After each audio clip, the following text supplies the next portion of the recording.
আজকে আলু দিয়ে একটা স্ন্যাক্সের রেসিপি বানাচ্ছি, যেটা খেতে দুর্দান্ত স্বাদের হয়। ছোট বড় সবারই খুব পছন্দ হবে। তার জন্য আমি এখানে একটা আলু নিয়ে সেটা ছুলে আর ভালো করে ধুয়ে নিয়েছি। এখন গ্রেটারে এটা গ্রেট করে ভালো করে 2-3 বার ধুয়ে নেব। তারপরে এদিকে প্যানের মধ্যে 1.5 কাপ জল গরম হতে দেব। তারপর তার মধ্যে একে একে সর্ষে, জিরে, চিলি ফ্লেক্স, কুচনো কাঁচা লঙ্কা, কুচি করা কাঁচা পেঁয়াজ আর গ্রেট করা আলু, তার সঙ্গে 1 চামচ লবণ আর 1 চামচ তেল দিয়ে কিছুক্ষণ রান্না করে নেব।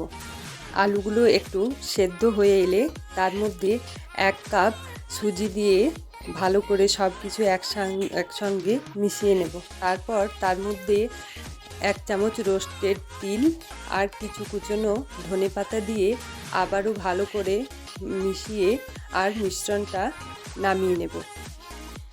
তারপর একটু ঠান্ডা হয়ে গেলে আমি হাত দিয়ে ভালো করে মেখে আর একটা পছন্দ মতো শেপ দিয়ে নেব।